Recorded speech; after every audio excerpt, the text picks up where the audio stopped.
o Max Machado Cohen. Isso, a gente tem a tradição, Max, é você mesmo apresentar o seu currículo, aí você indica o que é mais importante e tal, mas então, Max, quem é você? Eu sou o professor Max Machado Orochi, da comunidade judaica de Goiânia, comunidade judaica sefardita, né? Venho de uma família de judeus, né? Sou professor de história pela UEPA e sou cabalista também. Nós temos o Instituto Judaico de Numerologia Cabalística aqui em Goiânia, onde nós trabalhamos com curso de desenvolvimento pessoal, curso de cabala, curso de numerologia cabalística. Nós trabalhamos nessa área da numerologia cabalística. Sou judeu, sefaradita, e já tenho uma longa, um bom período de tempo no judaísmo, né? Venho de família de judeus também, sefaradita. Meus avós, tataravós, bisavós, todos eram judeus, sefaradita, né?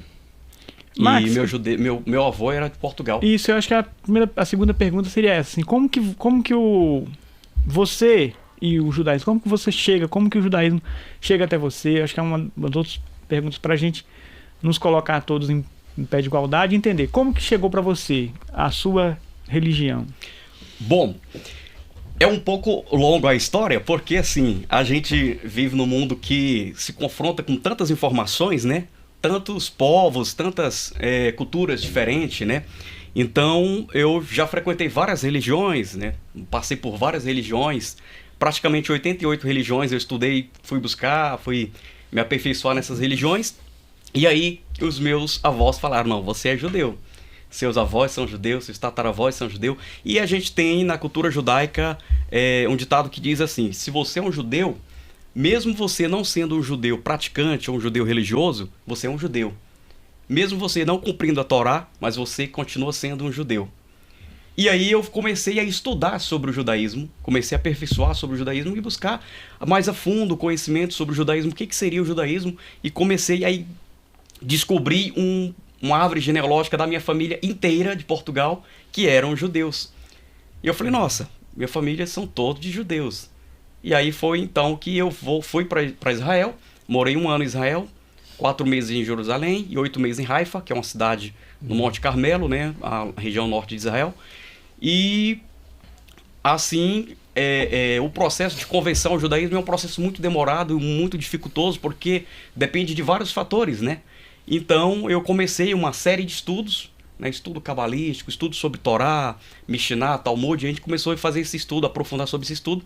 Até então, aí foi quando eu me infiltrei totalmente na cultura judaica e no judaísmo em si, né?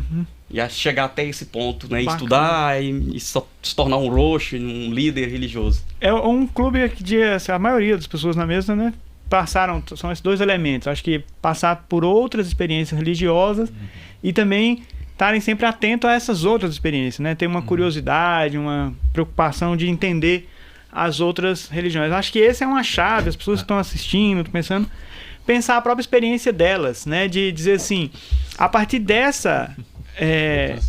desse estranhamento, dessa relação com as outras religiões, como que eu posso até melhorar o meu entendimento, solidificar ou fazer mudanças na minha vida que melhorem para mim e para aquelas pessoas. Às vezes você sair de um grupo religioso pode ser bom para todo mundo, né? É verdade. Às vezes você bom tá para si e para todo mundo.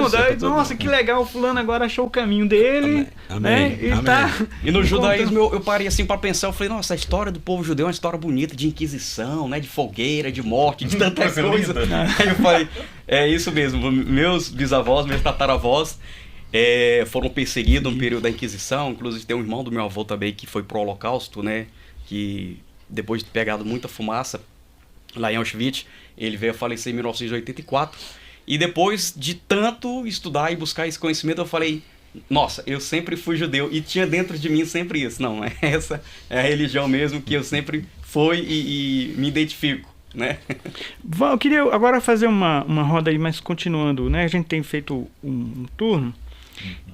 Pela própria instituição também, como que as igrejas, os templos, as sinagogas vão pensar a sua posição no mundo a partir da fala dos seus participantes, né, dos seus fiéis. E isso eu acho que é importante ver, porque uma parte grande da intolerância é essa interna, subjetiva, né? Sim. Como é que vai no outro. Então, Max, acho que justamente, você falou assim, eu acho que a questão, né, do povo judeu e a dimensão tem duas dimensões, a dimensão religiosa, mas também a dimensão étnica, e elas às vezes se combinam, trocam, mas pensando na dimensão religiosa, que acho que é onde aparece mais a parte dos estudos de Torá e desse mergulho, que desafios você teve que enfrentar, assim, tipo, de rejeições ou rupturas que foi fazer, quando que a intolerância bateu na sua porta, né? Uhum. Para nós, judeus, acho que o maior problema, o maior obstáculo de todo é o antissemitismo, que a gente vem enfrentando ao longo de muitos e muitos anos. E o antissemitismo hoje, que é um ódio contra o povo judeu, que é um ódio que não existe nenhum tipo de fundamento, simplesmente o ódio, né?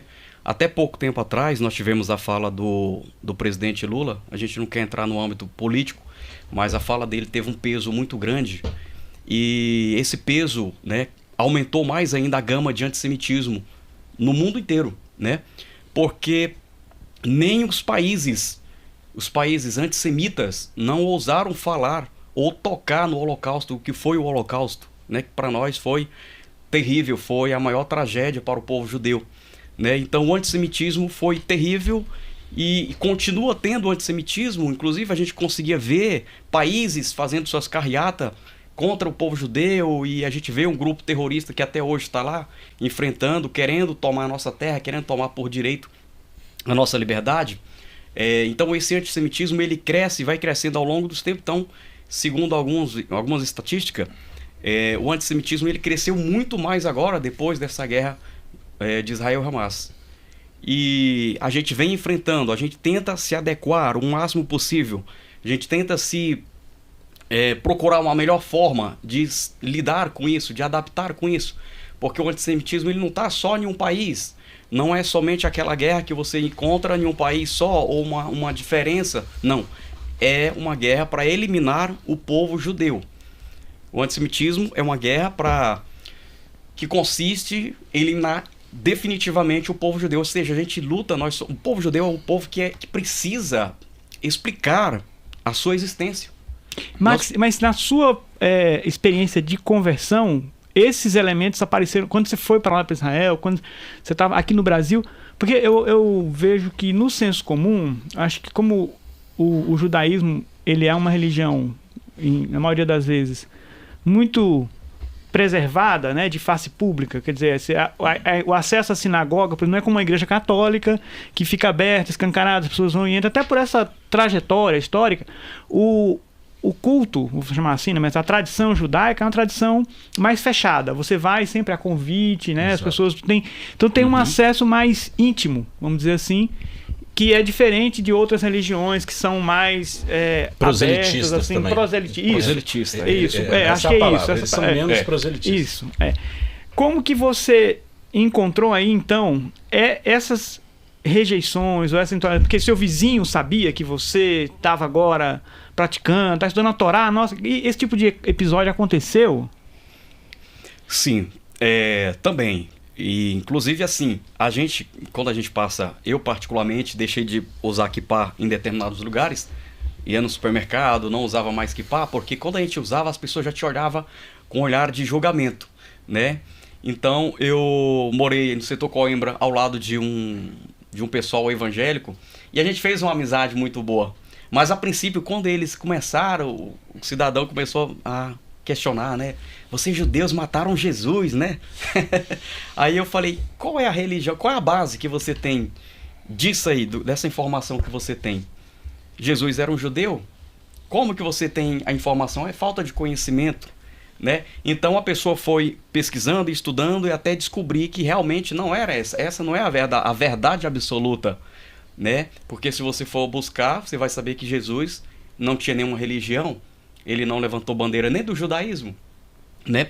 Então, para nós, assim, além do antissemitismo, que foi muito difícil, e não é só, como eu falei, não é só em um país, não é só em um lugar, né? Eu estive no Rio de Janeiro, e no Rio de Janeiro por ter muita comunidade judaica, muita comunidade islâmica também, as pessoas já te olham assim, alguns te admiram, nossa, você é judeu, que legal. Mas outros que já te olham e já começam a criar preconceitos. Ah, vocês estão ligados ao sionismo, aquele sistema político lá de Israel e tal.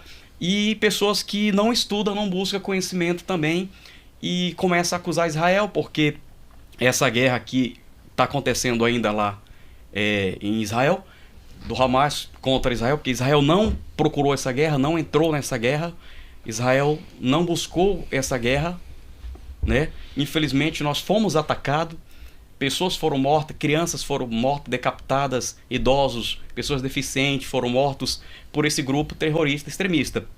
Então as pessoas que não buscam o conhecimento, as pessoas que não têm esse conhecimento, começam a julgar.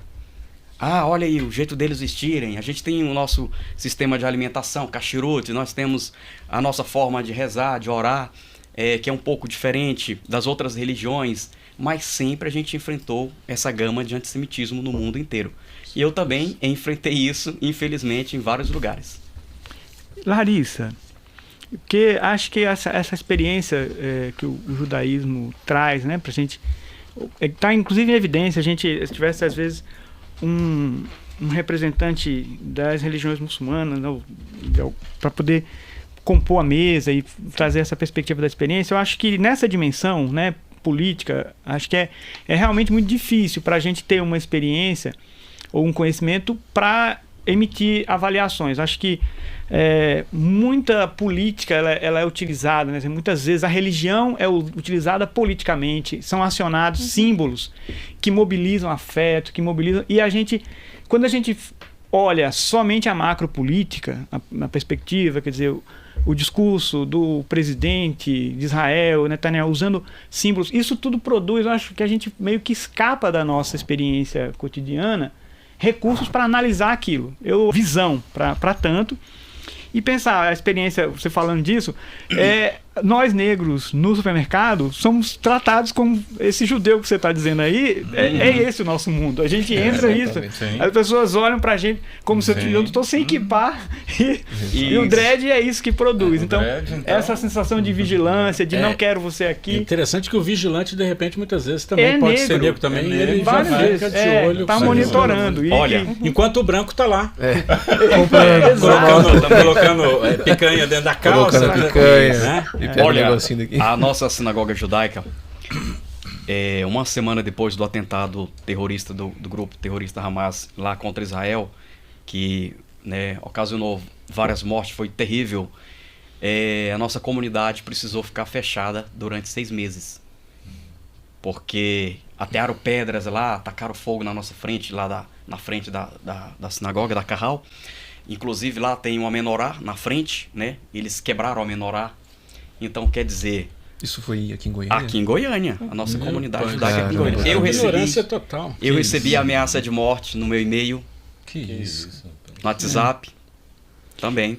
E sempre os grupos que eu procurava o país era Iêmen, era Irã, até os Estados Unidos também. Então, quer dizer, nós estamos falando aqui de intolerância religiosa. Então, o que é isso? O que nós estamos vivendo em pleno 2024? O país que está em primeiro em intolerância estava lendo ontem. Iêmen. Primeirão. E por incrível que pareça, aqui na América do Sul, Chile está em 18º, principalmente quanto à questão cristã.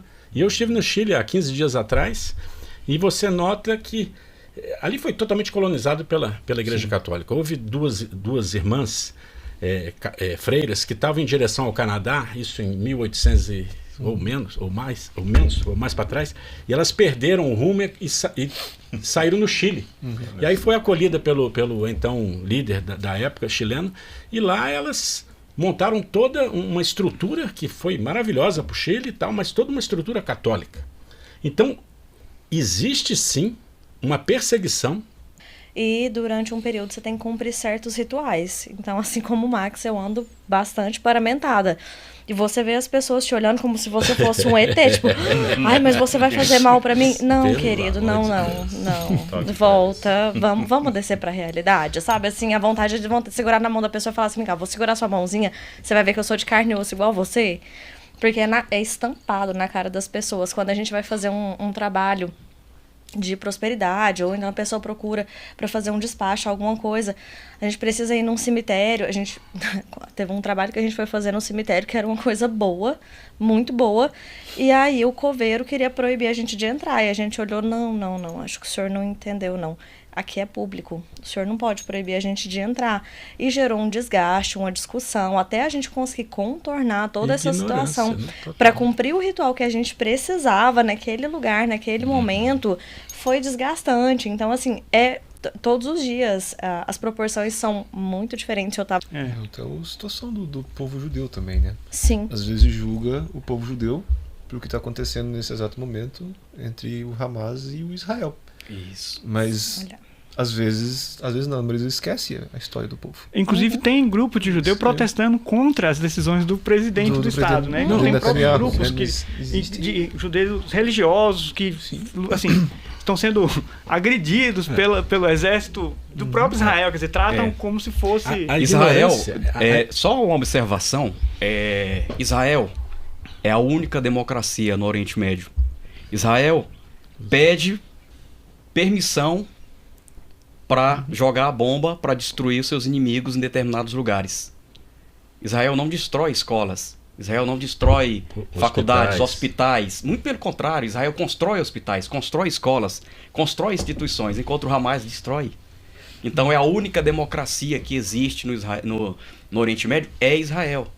Pode falar, pode questionar, pode falar mal do Benjamin Netanyahu, ele está defendendo o nosso povo. Mas eu falo assim, os próprios grupos de judeus tem um movimento, né, não em nosso nome, existe dentro do próprio grupo, acho que eles tem, né? Exatamente, tem judeus de esquerda também que não é favorável a algumas coisas, é aqueles que já são lá depois da guerra de 1967, que analisa essa questão friamente, que não é favorável às decisões do Benjamin Netanyahu. Mas olhando isso, como a colega falou, você vê, é só pelo ritual, é só pelo povo judeu? Não, eles lutam para eliminar, está no estatuto do Hamas, está no estatuto. Exato, eliminação do povo judeu. Exterminação total. Exterminação total, está no estatuto isso. Ou seja, eles não querem de jeito nenhum, a missão deles é eliminar o povo judeu. Não lembro agora o nome do rei lá da Jordânia, que ele entrou em contato... Hussein. Não foi o Hussein.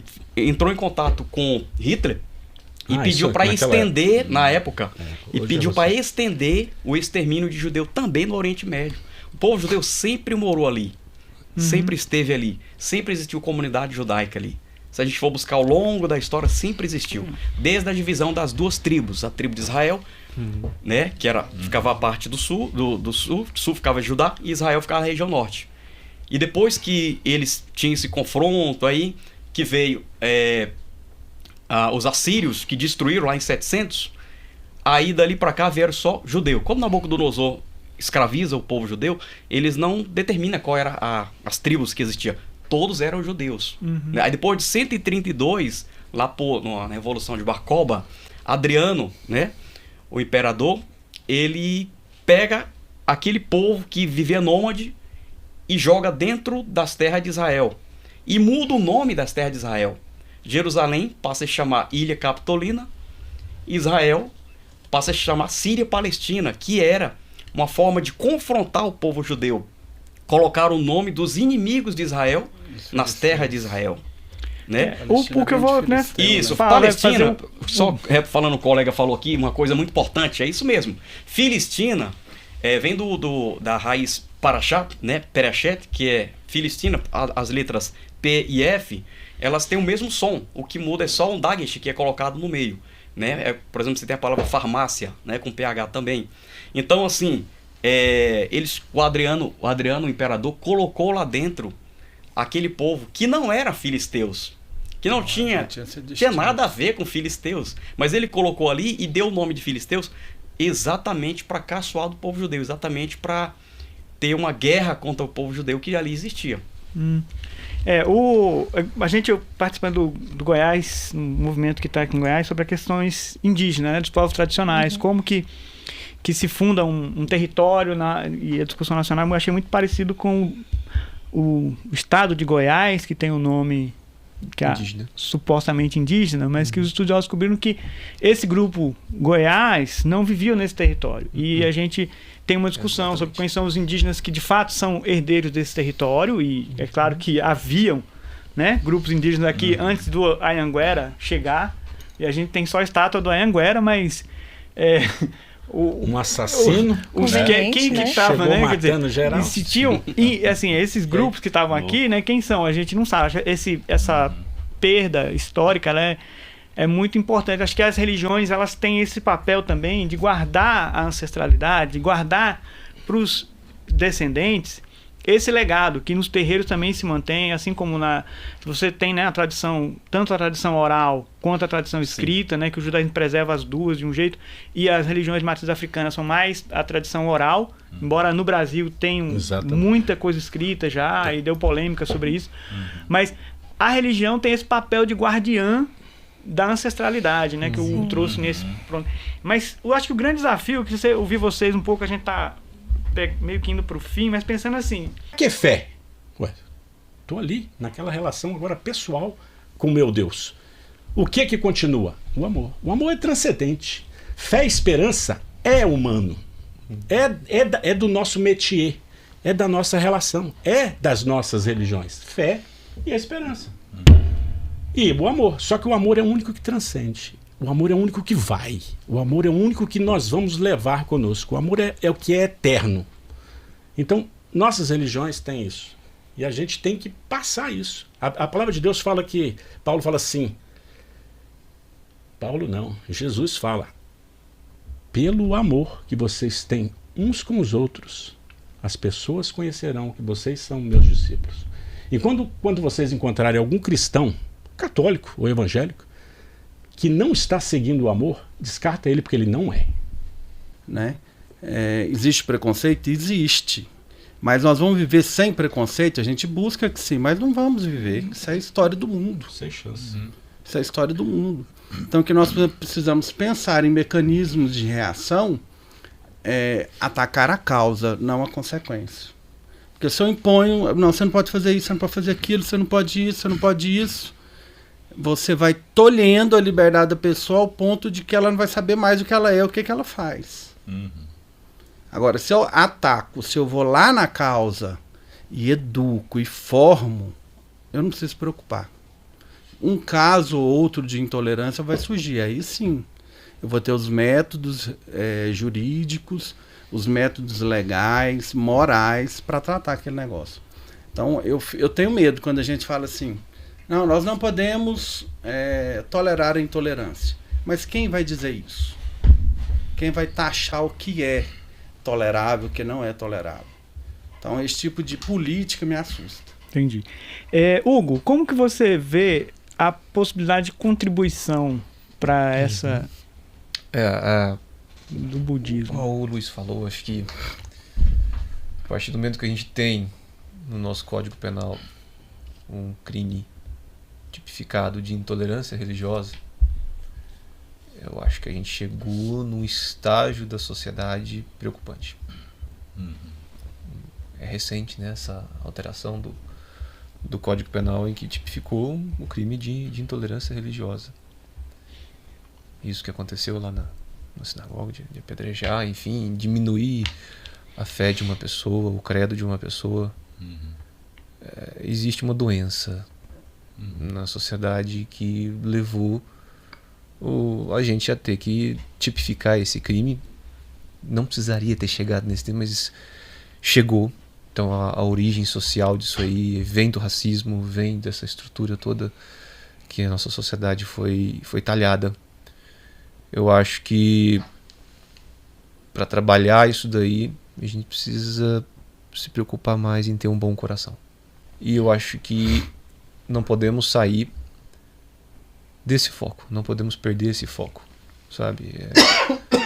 E é muito fácil perder esse foco, porque desenvolver um bom coração é difícil. Desenvolver um bom coração é difícil. Então, eu acho que é isso. Eu acho que é a gente se preocupar mais em desenvolver o bom coração. Desenvolvendo um bom coração, eu acho que as características do amor, da compaixão, do regozijo, da equanimidade surgem espontaneamente. Então eu acho que é mais ou menos por aí, falando da minha experiência, sabe? Não da minha tradição espiritual. Eu acho que e da minha vivência. Eu acho que é isso. Acho que a gente perdeu um pouco o foco, sabe? Perdemos um pouco o foco do amor. Estamos andando na trilha, sendo que o trilho é o amor. Exatamente. Bem definidinho, bem uma direção correta. Eu acho que é por aí. Porque se existe o amor, se existe um bom coração, não existe intolerância, sabe? Essa... Que é isso? Né, O negócio é o espelho, na verdade. Por que aquilo ali me incomoda tanto? O que tem ali dentro que tá me incomodando tanto? Com certeza é você. O problema tá em quem tá incomodado. Em quem tá incomodado. O primeiro mandamento, muito básico amar isso. a Deus sobre todas as coisas e amar o seu próximo como a ti mesmo. É assim que você se ama, né? Amar. Como é que você ama o seu próximo? Jogando pedra, proibindo às vezes o credo, o culto. Omar, né? Max. O interessante é que Jesus fez uma alteração nesse segundo mandamento, que ele fala assim... Tem pensado isso porque vocês não são autoridades. Claro, o professor Max é uma figura mais estudiosa de dentro, tudo. Mas pensando como essa experiência pessoal nesse espaço tem permitido favorecer... Você falou já que é catequista, né? Quer dizer, tá fazendo...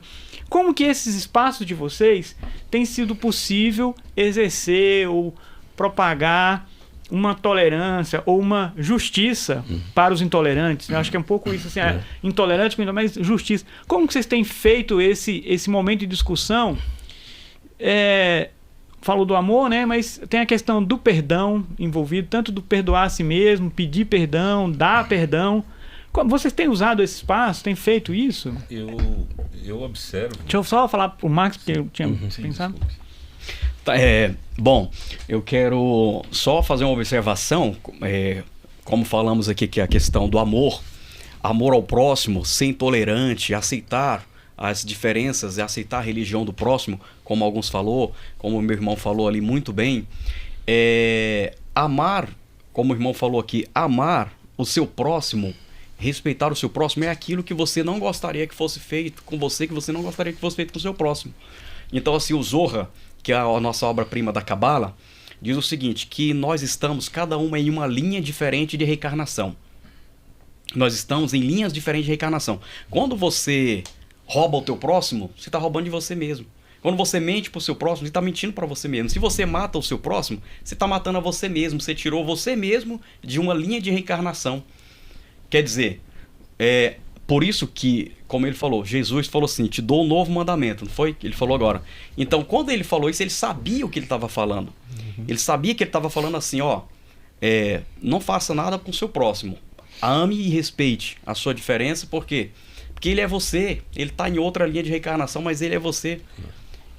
Experimentando uma nova existência, né? Aí nós entramos nas leis do universo, nas leis da causa e efeito. Nós entramos em algumas leis que fazem todo sentido dentro disso, né? Mas qual foi a pergunta que você me falou? Como que tem sido usado o espaço, a sua presença na sua religião tem sido usada para reduzir a intolerância? Como que você... Ou não tem espaço, a preocupação tem sido outra coisa, mas como que a intolerância passa a ser um problema no seu horizonte? Que contribuição vocês têm feito para isso? A comunidade judaica em si, nós temos escolas, instituições, nós investimos na educação. Nós investimos tanto na educação que você vai hoje na França, você vai na Hungria, você vai na Suíça, você vai na Inglaterra, tem escolas judaicas que trabalham exatamente na formação de seres, de novas pessoas, de pessoas de caráter, de pessoas refinadas, embora essas pessoas não sejam exatamente do judaísmo, mas pessoas que conseguem ser pessoas melhores para a sociedade, sabe? Então, o que a gente fala sobre Israel, que hoje é um exemplo para o mundo? Que hoje é um exemplo para tantos outros países, só aquele pedacinho de terra, Israel.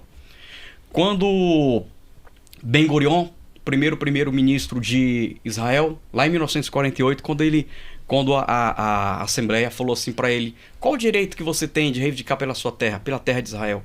Qual a prova que você tem? O que você tem para provar que aquela terra é de vocês? O que Ben-Gurion estava falando? O que ele falou naquele momento? Ele pegou ali uma Torá, ele pegou um Taná, Torá e levantou, tá aqui. A prova, você quer um testemunho? Você quer a prova maior? Então nós temos aqui um documento principal, Torá. Interessante, Max. Quem era o presidente na época da ONU? Celso Antônio Bandeira de Mello foi um dos que... Não, mas era Oswaldo Aranha. Oswaldo Aranha, brasileiro. Que deu o voto de Minerva porque empatou para o Estado de Israel. Parece que tem uma praça em Israel. Tem uma praça em uma rua também. Um relacionamento com Israel, com o Brasil, que foi meio quebrado agora pelo Lula, mas existe tudo isso. Agora você vê, 1948, várias nações invadem Israel para destruir, acabar com a nação judaica. Olha para você ver a gama de antissemitismo que já existia em 1948. Exato. Que acontece ali? Um milagre do próprio Eterno. Exatamente. Israel sobrevive. 1967, o que nós faz? Respondendo a pergunta, o que nós faz em 1967?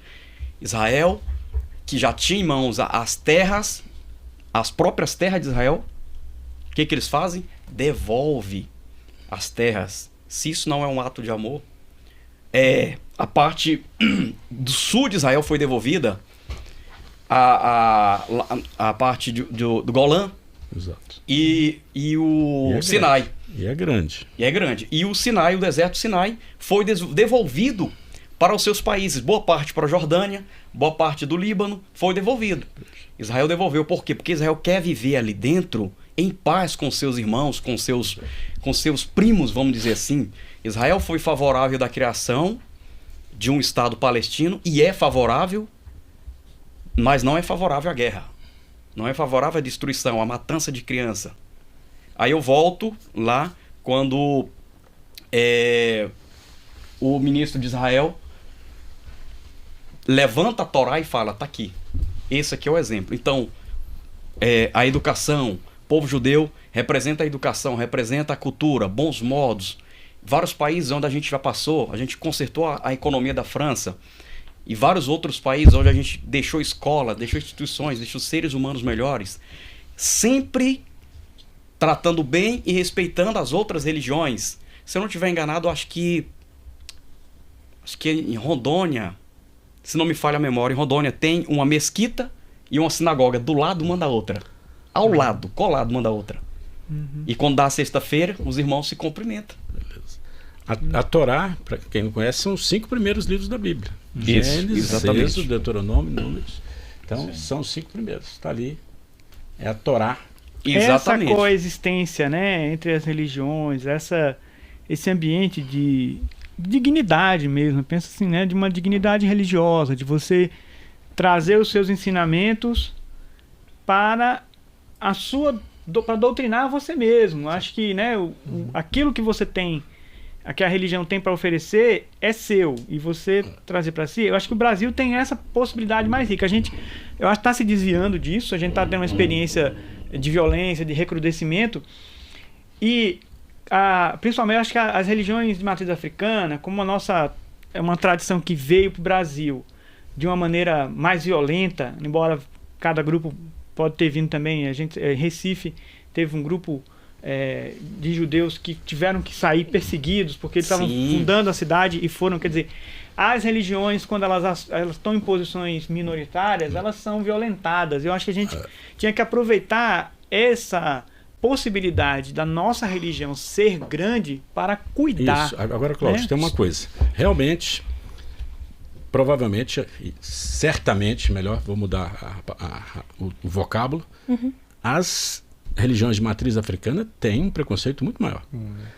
Sim. Talvez Sim. 100%. Sim. Tem de sofrer, você fala assim. Sofrem isso. Agora, em termos de quantidade, o cristianismo, ele é o número 1. Porque nós somos 8 bilhões de habitantes. Cerca de 2 bilhões e 100 milhões se declaram cristãos. Né? 1 bilhão de pessoas se declaram ateus. Aí os judeus são 30 e poucos milhões. Acho que judeu está em sexto lugar por aí. Assim, depois vem muito, geral, mas são poucos. As duas grandes mesmo é o cristianismo e o islã.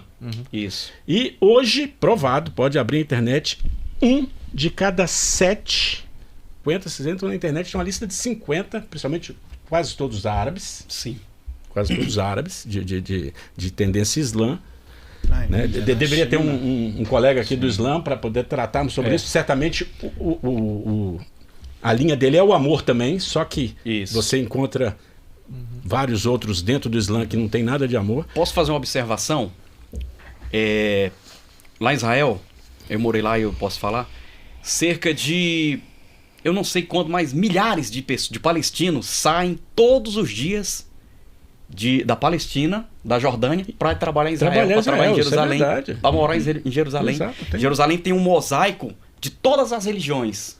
Você pode ver lá um mosaico de todas as religiões. Lá tem budista, tem islâmico, tem Bahá'í, ateu, tem muito ateu também. Isso, tem muito.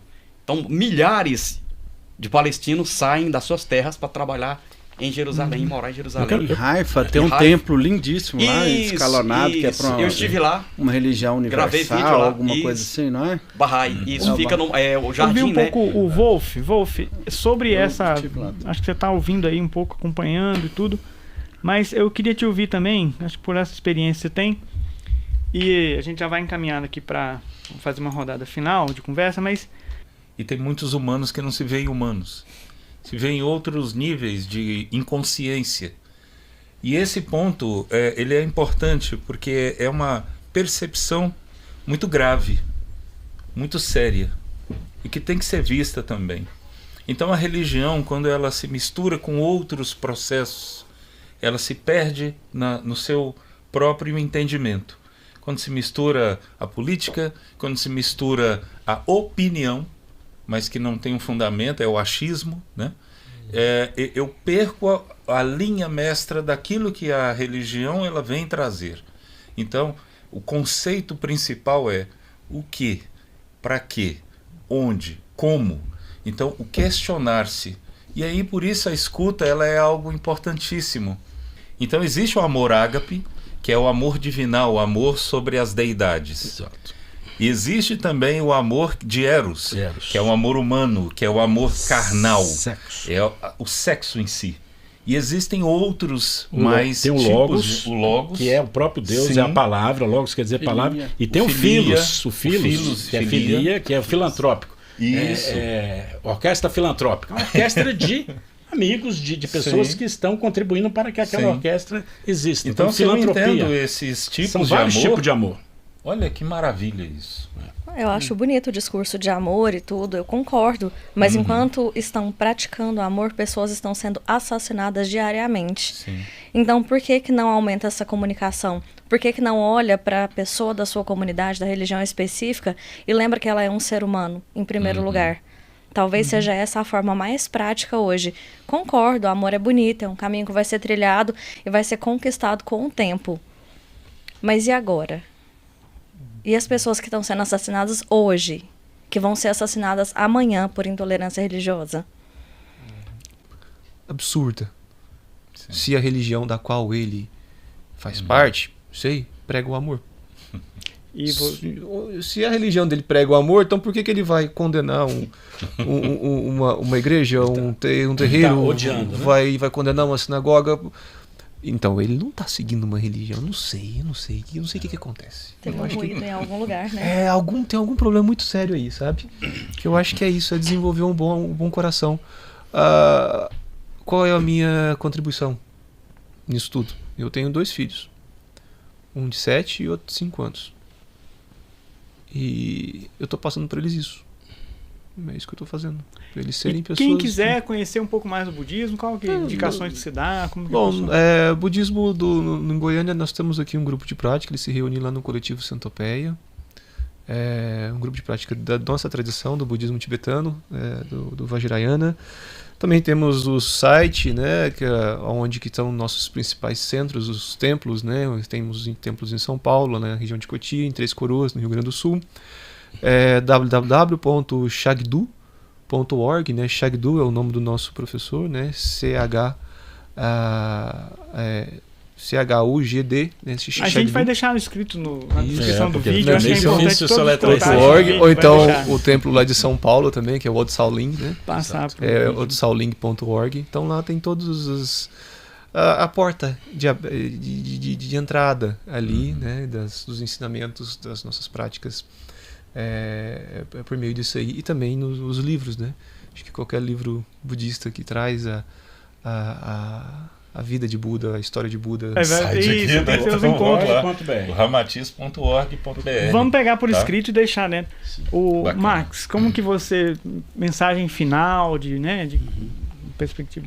Bom, todo mundo falou bonito, né? Cada um com as suas falas muito bonitas mesmo. E eu faço as palavras do meu irmão aqui, também do Hugo, e que o amor prevaleça acima de tudo, a compreensão com o nosso próximo, o entendimento, entender porque o nosso próximo é assim, como a Larissa falou também, e praticar, porque fazer acontecer a partir desse momento, né?